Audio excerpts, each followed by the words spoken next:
wa innallaha yu'tid dunya man yuhibbuhu wa man la yuhibbuhu. Wa innallaha, dan sesungguhnya Allah, yu'tid dunya, memberikan dunia, man yuhibbuhu, kepada siapa yang dicintainya, wa man la yuhibbu, dan kepada orang yang tidak dicintai. Jadi kalau dunia, kata Imam Al-Hakim dalam hadis ini, bahwa Rasulullah menyebutkan Allah memberikan dunia itu kepada dicintai maupun tidak dicintai, tetap diberi oleh Allah.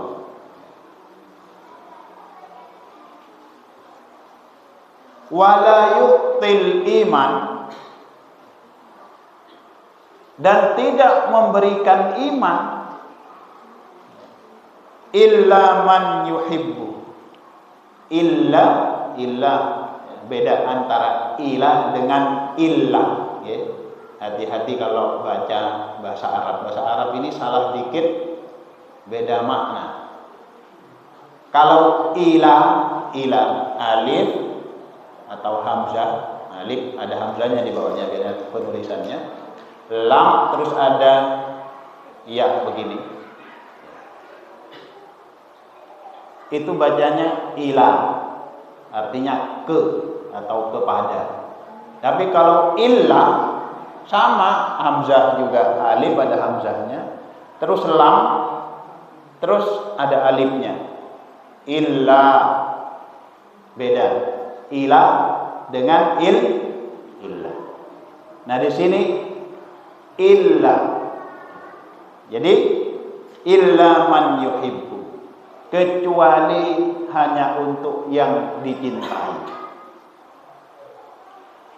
Jadi kalau dunia diberikan kepada siapapun, berarti ya semuanya dikasih, dicintai maupun tidak, dapat dunia. Ini terlalu keras mau berikan? Cukup. Ya.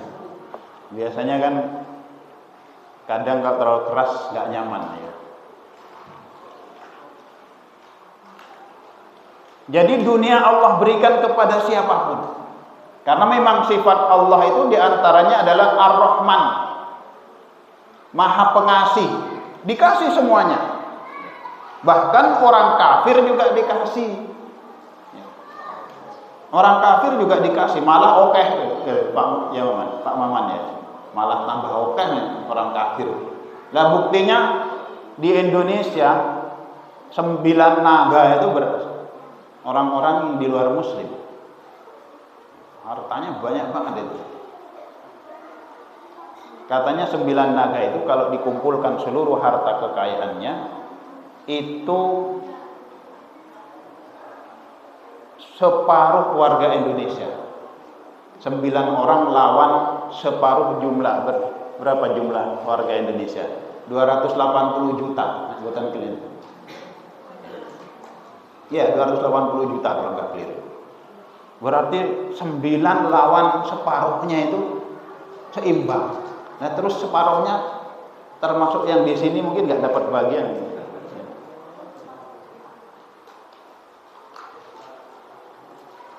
Dikasih oleh Allah.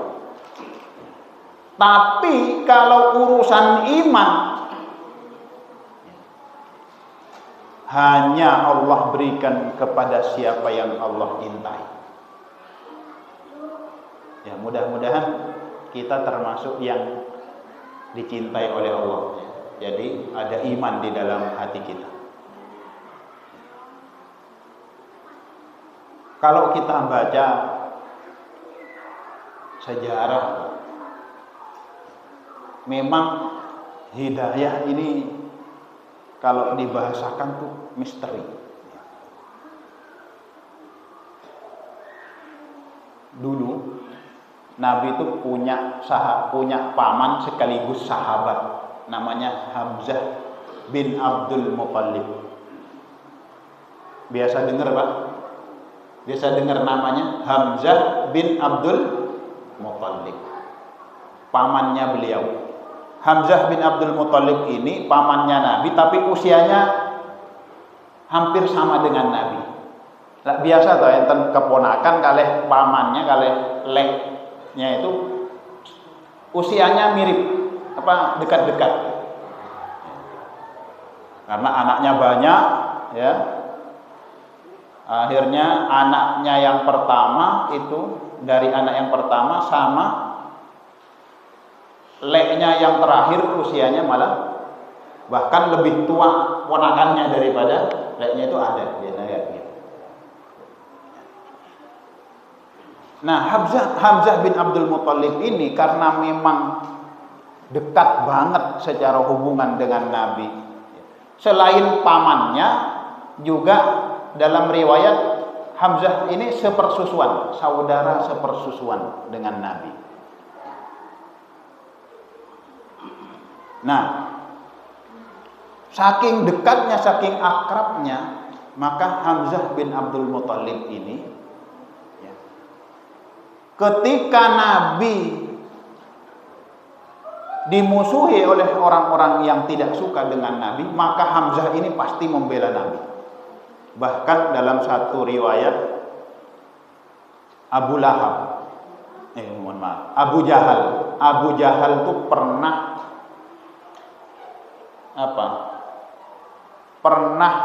mukul Nabi. Terus ada seorang budak cerita kepada Hamzah bahwa Abu Jahal, ya, memukul Nabi. Langsung Hamzah bin Abdul Muthalib mendatangi Abu Jahal, ya. Langsung Abu Jahal itu lagi mimpin rapat di depan para pengikutnya. Karena ini termasuk pemuka, ya, Abu Jahal. Datangi oleh Hamzah langsung diseret, dipukul di situ sampai berdarah itu Abu Jahal. Berani sekali ini Hamzah. Singkat cerita, Hamzah ketika masuk Islam, kemudian ketika hijrah, ya, ke Madinah, kemudian terjadi di tahun kedua itu perang Badar, maka Hamzah ini banyak membunuh dalam peperangan, sehingga terkenallah bahwa inti dari pasukannya Nabi Muhammad adalah Hamzah. Itu digarisbawahi oleh orang-orang kafir, sehingga pada tahun ketiga Hijriah ada perang Uhud namanya. Maka khusus Hindun yang bapaknya terbunuh di perang Badar ini mengirim seorang budak khusus pembunuh, ya, yang fokus tujuannya hanya untuk membunuh Hamzah. Sehingga terbunuhlah Hamzah oleh si pembunuh bayaran ini, namanya Wahsy. Jadi orang yang sangat dicintai oleh Nabi dibunuh oleh Wahsy, Hamzah bin Abdul Muthalib radhiyallahu anhu. Tapi kemudian selang beberapa tahun Wahsy ini masuk Islam. Ada riwayat mengatakan bahwa ketika Wahsy masuk Islam, ya gimana lagi om dia dapat hidayah, diterima oleh Nabi. Tapi ada pesan Nabi, wahai Wahsy, kamu jangan terlalu sering muncul di hadapan saya. Karena apa? Kemunculanmu seringkali mengingatkanku dengan pamanku Hamzah. Bayangkan iki wong sing, ya, bunuh paman muncul. Tapi gimana lagi? Hidayah ini rahasia. Padahal kalau dipikir, ya, dendam, ya, kalau bayangkan coba kalau jenengan orang yang sangat jenengan cintai, malah jangankanlah dibunuh di peperangan, ketabrak, keserempet, terus meninggal. Nah, setiap lihat tuh yang nyerempet itu mesti antum ingat dengan peristiwa itu. Wahsy masuk Islam, tapi Wahsy kemudian membalas, ya, menebus kesalahannya telah membunuh orang yang paling dicintai oleh Nabi, Hamzah. Terus ternyata Wahsy berhasil membunuh Musailamah Al-Kadzab, si nabi palsu ini, musuhnya Nabi juga. Jadi balasannya membunuh yang lawannya Nabi.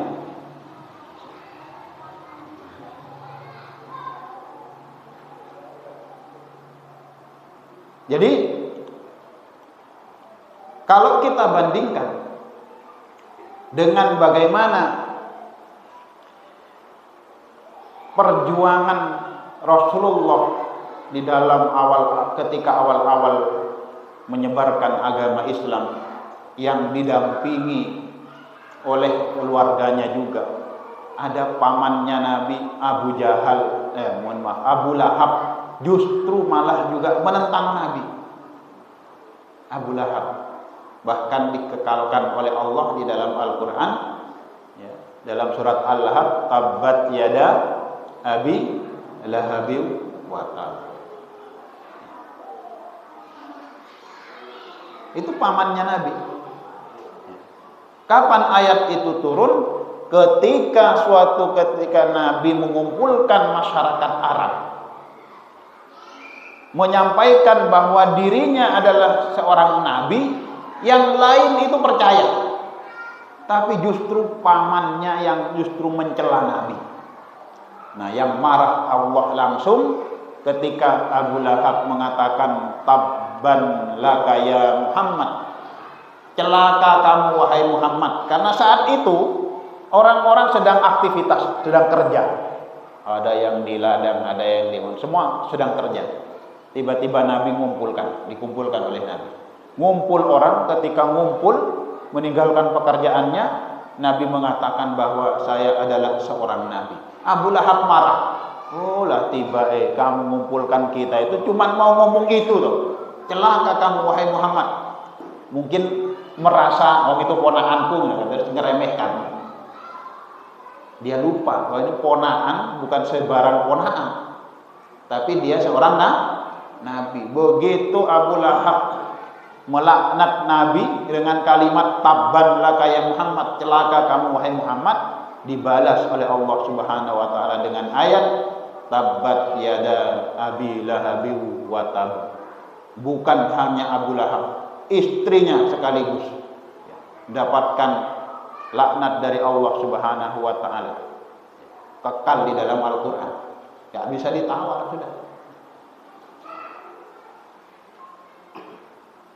Pamannya enggak beriman. Paman yang satunya Hamzah beriman. Satunya lagi ada pamannya namanya Abbas, ya, itu juga beriman. Paman satunya lagi Abu Thalib tidak beriman. Abu Thalib loh mendampingi Nabi dalam dakwah. Bahkan beberapa kali orang-orang kafir Quraisy itu ingin membunuh Nabi, tapi mikir-mikir karena takut Abu Thalib marah. Abu Thalib marah bahaya karena ini pimpinannya Quraisy. Tapi sampai akhir hayatnya juga tidak beriman. Dalam hatinya mengakui bahwa apa yang dibawa ponakannya ini adalah kebenaran. Tapi sampai akhir hayatnya tidak sempat melafadzkan asyhadu an la ilaha illallah wa asyhadu anna Muhammadar Rasulullah. Jadi jangan remehkan kata-kata. Kan ini kata-kata ini. Asyhadu an la ilaha illallah wa asyhadu anna Muhammadar Rasulullah. Dulu kita dengan istri kita bukan siapa-siapa, nggak kenal, nggak ada tanggung jawabnya masing-masing. Begitu keluar kalimat qabiltu nikahaha, saya terima nikahnya, langsung berubah tanggung jawab itu. Yang tadinya si perempuan itu menjadi tanggung jawab bapaknya sepenuhnya, berubah pindah tanggung jawabnya kepada kita sebagai suami. Ketika istri melakukan kesalahan, kita dituntut gara-gara kalimat saya terima nikahnya. Sebelumnya bukan siapa-siapa.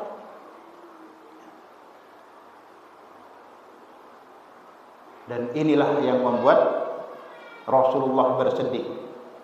Karena apa? Sampai akhir hayatnya harusnya secara teori Abu Thalib berhak untuk mendapatkan hidayah Allah Subhanahu wa taala. Tapi ternyata ada hikmah di balik itu. Hikmah yang sangat besar. Apa hikmahnya? Allah Subhanahu wa taala menjelaskan dalam surat Al-Qasas, "Innaka la tahdi man ahbabta, walakinallaha yahdi may yasha." Sesungguhnya kamu wahai Muhammad tidak akan bisa memberikan hidayah. Hidayah itu ada dua, Pak. Para ulama menjelaskan ada dua macam hidayah.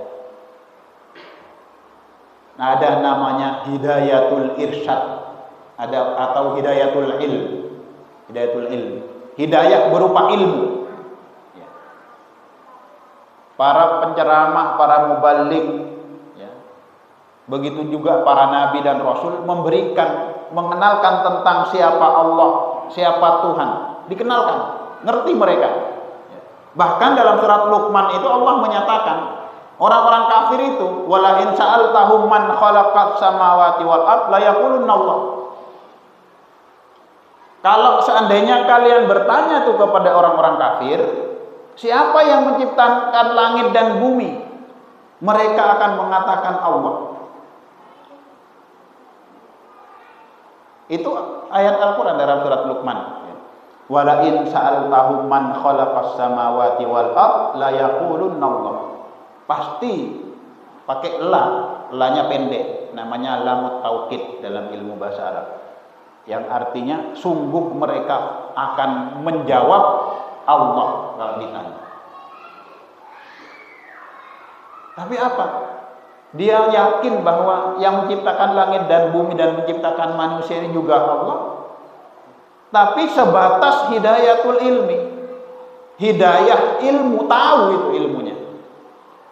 Tapi apa? Ada namanya hidayatul taufiq. Apa hidayatul taufiq? Petunjuk Allah, yaitu disebut hidayatul taufik, nama lainnya hidayatul iman, yaitu iman yang akan menanamkan iman, dialah Allah Subhanahu wa taala. Makanya tidak semua orang ngerti itu beriman, walaupun biasanya pintunya untuk beriman itu ngerti dulu, dapat ilmunya dulu. Ada seorang peneliti itu neliti Al-Quran, non muslim neliti Al-Quran 20 tahun diteliti. Saya juga kadang gimana rasanya ya, merasa malu dengan diri sendiri. Orang kafir loh neliti Quran 20 tahun. Kita baca Quran sehari berapa banyak?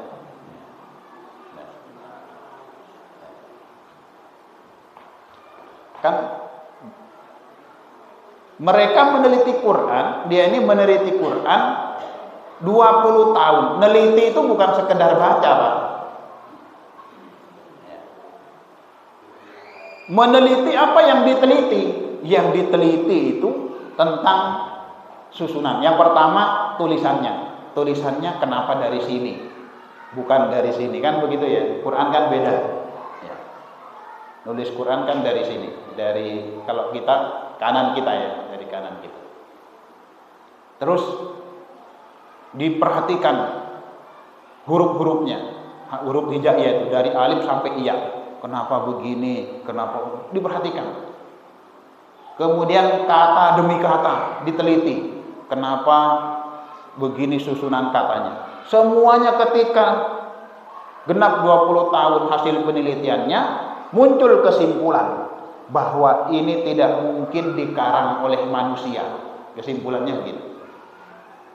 Tidak mungkin manusia mampu memunculkan kalimat seindah ini, serapi ini, sehebat ini kandungannya.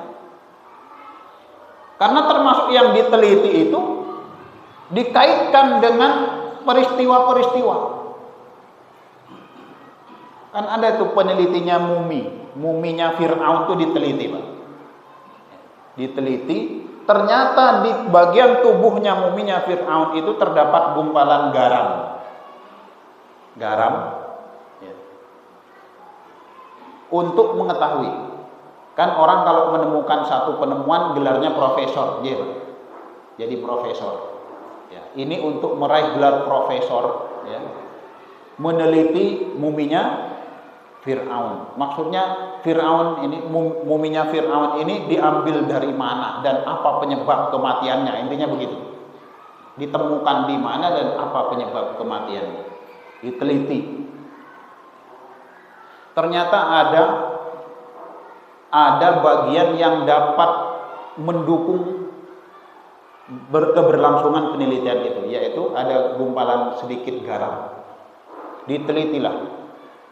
Hasil penelitiannya, garam ini tidak ada di sembarang lautan. Ternyata ditemukan kadar garam yang ada itu adalah garamnya Laut Merah. Kemudian katanya muminya Fir'aun itu kan diikat tangannya. Itu kalau dilepas ikatannya dia langsung begini otomatis. Makanya kalau Mas Fatur mau buka itu hati-hati, nanti di tengah begini. Ya. Kaget nanti. Jadi sudah kerangka diikat, agar dilepas talinya dia langsung begini. Padahal sudah mati. Menurut hasil penelitian ahli di bidangnya bahwa itu terkunci gara-gara sebelum kematiannya dia melakukan gerakan yang sangat keras sehingga terkunci begitu, nggak bisa rapat begini. Kemudian setelah hasil penelitiannya itu sudah selesai, semua bukti-bukti terkumpulkan, bukti-bukti ilmiah sudah terkumpulkan, dikumpulkanlah para ahli untuk menyaksikan, kemudian sekaligus untuk, ya, biar menjadi pendukung gelar dia sebagai profesor, bahwa ternyata mumi ini berasal dari Laut Merah dan jasad ini menjelang kematiannya dia melakukan gerakan, ya, menangkis begitu. Ternyata saya baca bukunya itu, ternyata ada seorang muslim di area itu, di arena, di forum itu. Loh, Pak, jenengan neliti 20 tahun lawan Al-Quran terus nyeritakan itu kok. 14 abad yang silam Nabi sudah membacakan ayatnya bahwa Fir'aun itu matinya, tenggelamnya di Laut Merah. Dan penyebab begini ini karena memang ketika Fir'aun itu masih di tengah lautan dan Nabi Musa itu sudah nyebrang bersama pasukannya, ketika air laut menutup kembali, dia menangkis dengan tamengnya. Apa yang ditangkis? Ombak yang merapat, air laut yang merapat terus ditangkis dengan sekeras-kerasnya. Loh, penelitian 20 tahun tiba-tiba sudah tercantum di dalam Al-Quran. Makanya yang meneliti Quran sudah tidak mungkin ini karangan manusia. Mana ada manusia yang bisa menggabungkan semua dan semuanya yang tercantum di dalamnya terbukti. Al-Quran menjelaskan ada Barajal bahraini yaltaqiyan, mengalir dua lautan, ya, bersamaan mengalir tapi tidak tercampur antara satu dengan yang lain. Ada air tawar, ada air asin. Terbukti itu, nggak bisa nyampur air tawar sama air asin itu. Ada, dilihat. Yang asin ya asin, yang tawar ya tawar ada. Ada seorang penyelam menemukan sungai bawah laut. Kemudian di pulau saya udah banyak. Pembatasnya hanya batu, di sini tawar, di sini asin. Kapal bisa nempel di situ. Rezeki buat orang-orang di pulau-pulau kecil yang tidak ada air tawarnya. Cukup ya kalau di sini dari Lawu, gitu, pakai mobil tangki, di sana pakai perahu tangki. Ngambil air tawar, masukkan situ untuk suplai air tawar. Bahkan ada di ujung barat pulau saya itu sumur di laut. Jadi Kalau airnya lagi pasang, sumurnya ketutupan, jadi asin otomatis. Nanti kalau pasang, kita ambil ya tawar lagi gitu, sumur gitu. Makanya ada seorang insinyur pengeboran itu pernah berkunjung ke pulau saya. Beliau punya penilaian ini pulau ajaib. Karena apa? Ini laut kira-kira 10 meter atau 20 meter gali sumur, gali tanah, airnya tawar. Itu ajaib kata beliau. Kita, terutama saya, karena saya lahir di situ, besar di situ, ya nggak tahu kalau itu ajaib. Kirain semuanya begitu. Justru yang tahu malah orang luar yang memang ngerti ilmunya. Ya saya taunya ya memang begitu, dari lahir memang tawar begitu.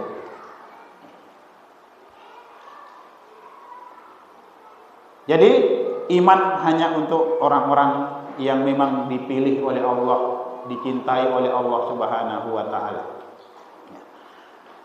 Maka ketika iman itu sudah ada, kita merasakan tanda-tanda iman itu adalah ketika kita mampu melaksanakan amal soleh. Ringan melaksanakan amal soleh itu tanda imannya sedang kuat. Ulama menjelaskan al-imanu yazidu wa yanqus. Iman ini naik turun, bertambah, berkurang. Tandanya apa?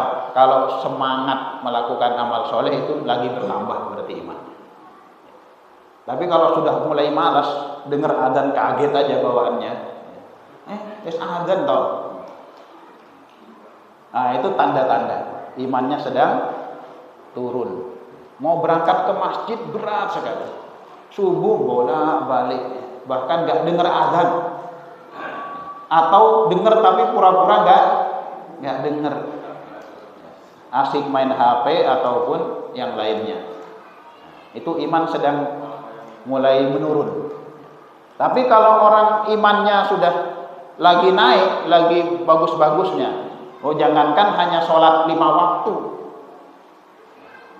sholat qobliyahnya terjaga, ba'diyahnya terjaga, terutama sholat qobliyah subuh 2 rakaat, merasa rugi banget itu kalau nggak dapat, karena tahu hadisnya bahwa 2 rakaat sebelum subuh itu lebih baik daripada dunia dan isinya. Itu lagi bagus itu imannya.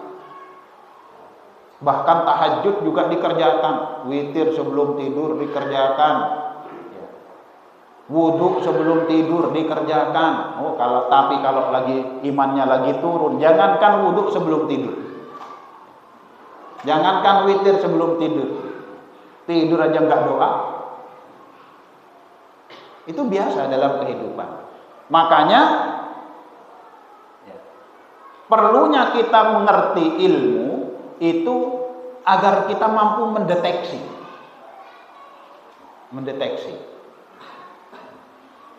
Akhirnya apa? Kita tahu, iman saya sedang menurun berarti.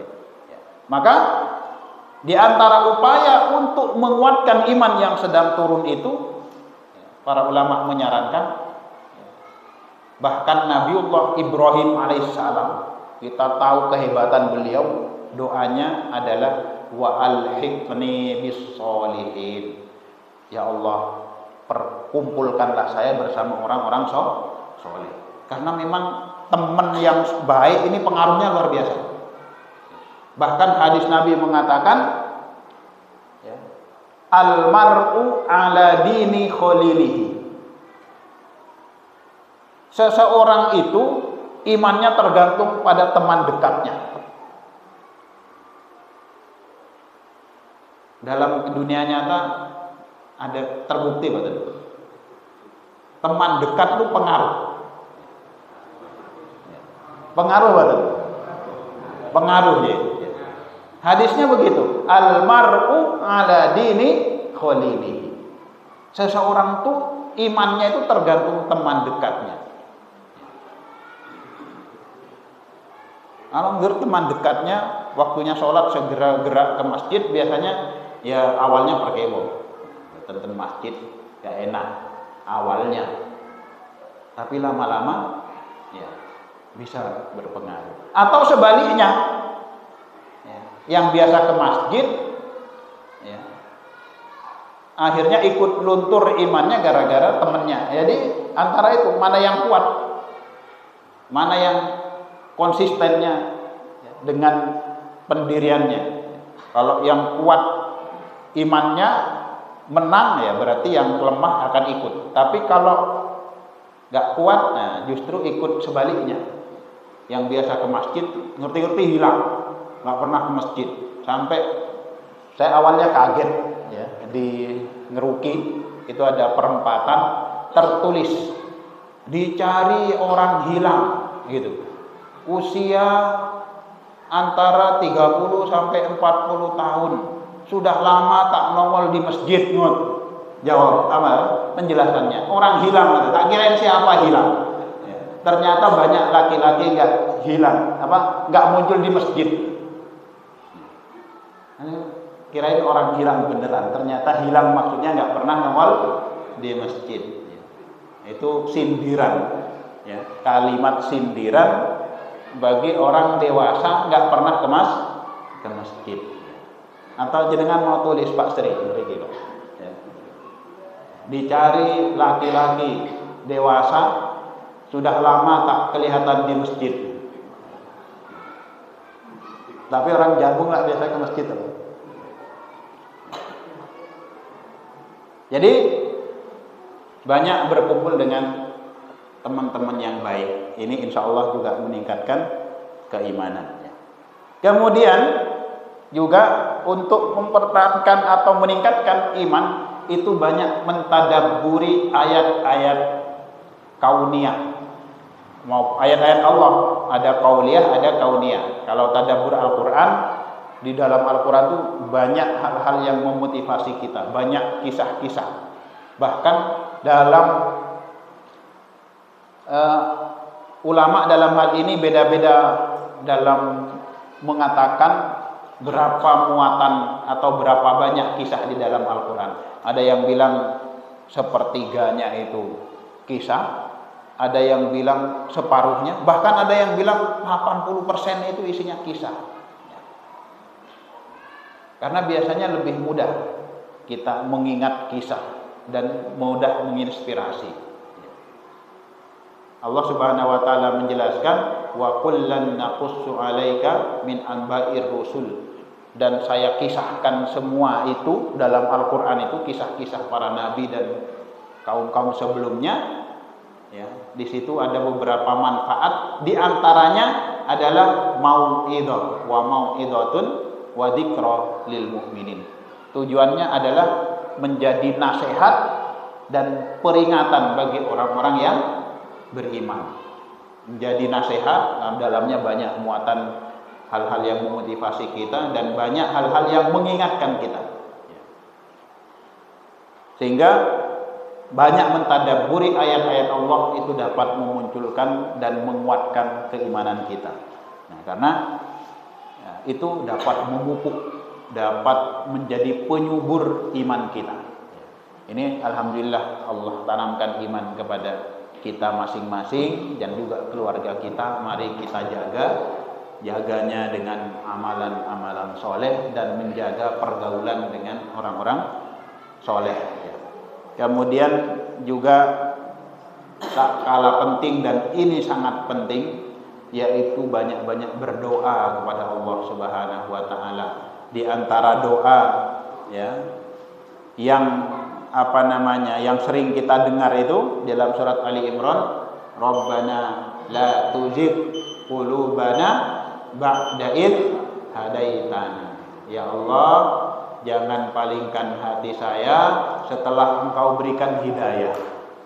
Agar hidayahnya tetap dalam hati kita. Dan juga yang paling sering kita baca dalam surat Al-Fatihah. Napa niku? Ihdinas siratal mustaqim, siratal ladzina an'amta 'alaihim ghairil maghdubi 'alaihim waladdallin. Itu doa di dalam meminta hidayah Allah Subhanahu wa taala. Sudah ada hidayah tapi diminta terus. Karena apa? Hidayah bisa saja lepas, dan naudzubillahi min dzalik. Mudah-mudahan kita termasuk yang Allah berikan hidayah sampai akhir hayat kita, sehingga kita mendapatkan rezeki yang istimewa, yaitu husnul khotimah. Demikian apa yang dapat kami sampaikan, mudah-mudahan ini ada manfaatnya dan menjadi motivasi buat kita bersama, khususnya saya pribadi. Mohon maaf jika banyak kesalahan. Astagfirullahaladzim katsiran. Alhamdulillahirabbil alamin. Wassalamualaikum warahmatullahi wabarakatuh.